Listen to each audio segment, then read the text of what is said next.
એક blog મસ્તીનો and કર્યો છે ને હવે ફરીથી એક નવો બ્લોગ ચાલુ કરું છું, કારણ કે હવે અહીંથી બધાએ 2-3 કલાક આરામ કરીને જમી કરીને બધું નક્કી કર્યું છે કે હવે જઈએ ડાયરેક્ટ સોમનાથ.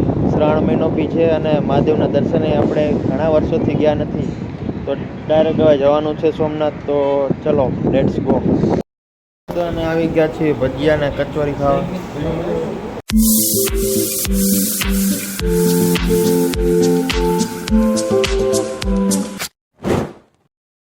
પહોંચી ગયા છે સોમનાથ. એક બે નાની એવડી એક નિંદર કરી લીધી, કારણ કે ગિરનાર ઉતરી ગયા હતા પછી બહુ આમ થાક લાગ્યો હતો, તો એકાદી નિંદર ગાડીમાં ખેંચી લીધી.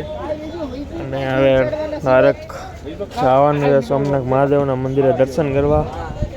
ભાઈ કારના પાર્કિંગમાંથી આવી ગયા છીએ મહાદેવના મંદિર પાસેના. જો મહાદેવ આપણા એરિયા કોમેન્ટમાં લખતા જઈજો હર હર મહાદેવ.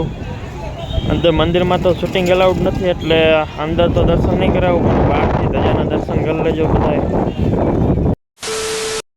1.5 કલાક લાઈનમાં ઉભા રહીને દર્શન કરી લીધા અને હવે ડાયરેક્ટ જવાનું હોય જમવા. જમીન હવે નક્કી નહીં શું કરી.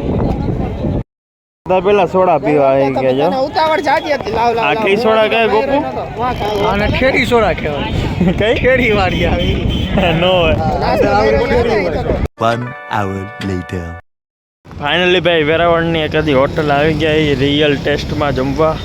ડાયરેક્ટ જમીન પછી જોઈએ શું કરે, હજી નક્કી નથી થતું શું કરવાનું. જમવામાં હતું નાન, 2 સબ્જી હતી, સ્વીટ લચ્છી હતી ને બધા જાવત તો માંડ્યા હતા ભાઈ, કારણ કે આખો દીના બહુ ભૂખા થયા હતા. હાઈ તમને રાઈટ ને કરવાની હતી. આઈટમ મોરબી હતો ભાઈ, કા મોરબી સાઈડ.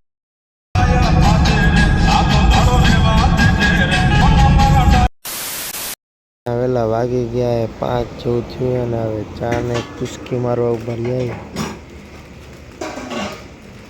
ગાડી ફૂલ થાકી ગઈ, પોરો ખાઈ લાય અને ચા પાણી પી લઈ.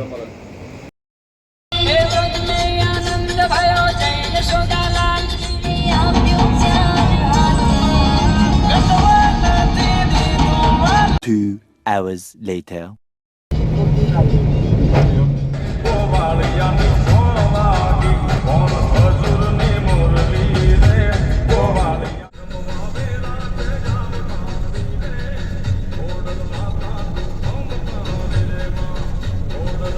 બપોરના 12 વાગે ગામ નવી પીપળી.